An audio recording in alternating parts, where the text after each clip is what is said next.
This is Kristof, and I'm back in Bahrain. I was last here 10 months ago when this family-run dictatorship opened fire on its own people. It's an American ally, but it crushed the hopes of an Arab Spring here more decisively than in any other country. But today, a continued protest movement still burbles along irrepressibly. Nearly every night, teens and young adults protest in their villages. It's as ritualized as homework. This will end with riot police firing tear gas. Some people may get hurt. So, what does it achieve?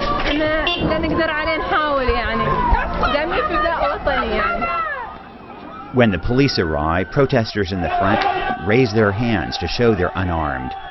But a young man in the back hurls a rock. That's a common act that hugely undermines their cause. Tear gas, rubber bullets, sound bombs. Journalist, American. That's the voice of Adam Ellick, a New York Times video journalist traveling with me. I said to him, American journalist, and then he hit me. She broke this part of my camera. They dragged him into a police car. Now, if that's what riot police do to a foreign journalist, you can only imagine what they do when they catch a local kid with a rock. Nick. I came through the fog of tear gas to see if I could extricate Ellick. The police then detained me as well. They detest the protesters, convinced they're paid by Iran. Bahrain is a very good country. Nice to meet you. We were freed after 30 minutes. The government later announced that we had sought police protection. That's a blatant lie, and a reminder to be wary of government pronouncements. Bahrain is my favorite country in the region. Its economy is booming. Women are empowered. And America likes it too. A close ally, Bahrain is strategically important to the U.S., and the Navy's Fifth Fleet is based here. But Bahrain's human rights record is unforgivable. You either listen to the people or you don't listen to the people. I think the government chose to listen to the people. I toured the island with Sakr al-Khalifa, a government spokesman and a member of the royal family.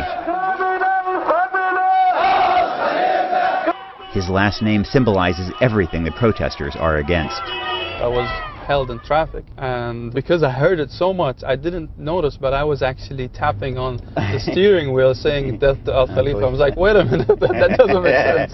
So this is where it all began. Sakr argues that Bahrainis on the street don't represent the majority, and he insists that reforms are on the way. There is this responsibility for every royal family member, because you're respected by the people and you're seen as, you know, the tribe that come and leads Bahrain. But at the same time, the government is almost a family affair.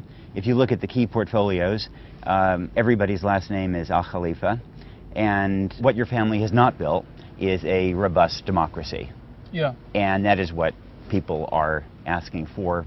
The goal is definitely there, to reach, you know, the governance is going to be by the people themselves. Where the conflict exists is the speed of that progress.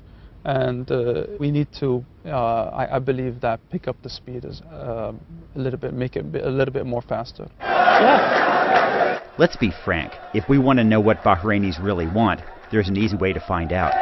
It's called free elections. When I see people demanding democracy, my instinct is to support them. Yeah. Sakr says that new reforms here include the government's recently commissioned independent report about human rights violations. And it's true that some changes are underway, not least the fact that I got a visa. But so far, I've heard so many lies that I'm very skeptical.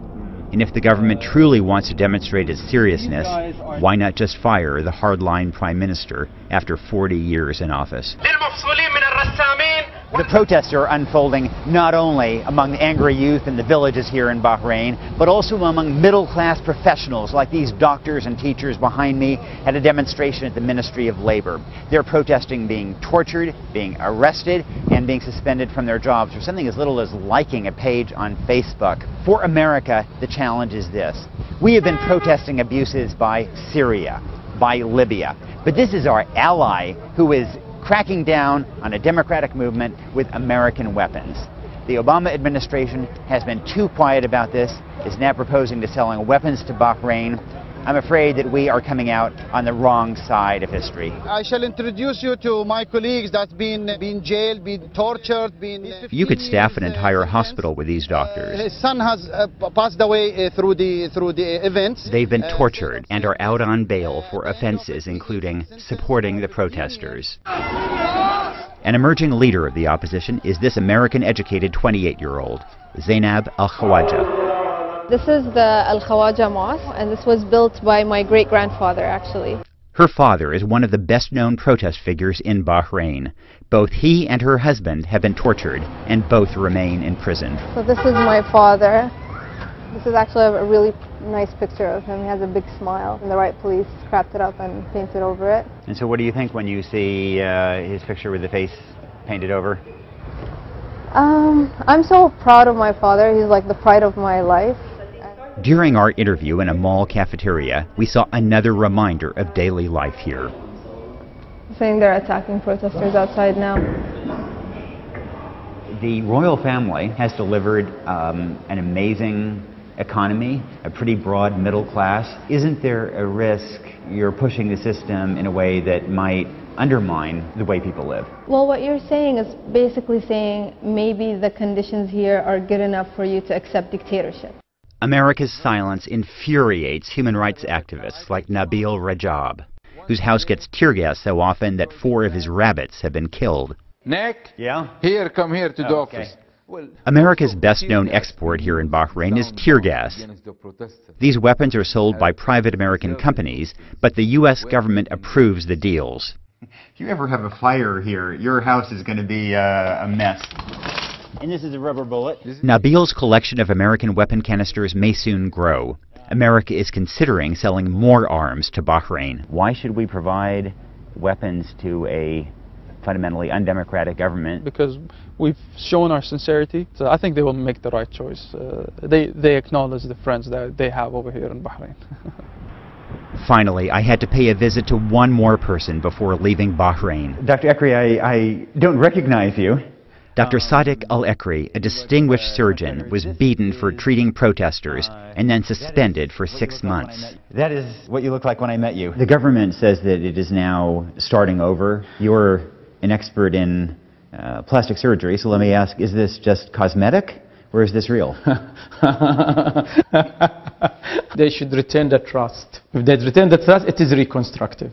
According to plastic surgery, reconstructive, because everything now is broken. We have to reconstruct, not just the cosmetic. We have to be, repair what's broken.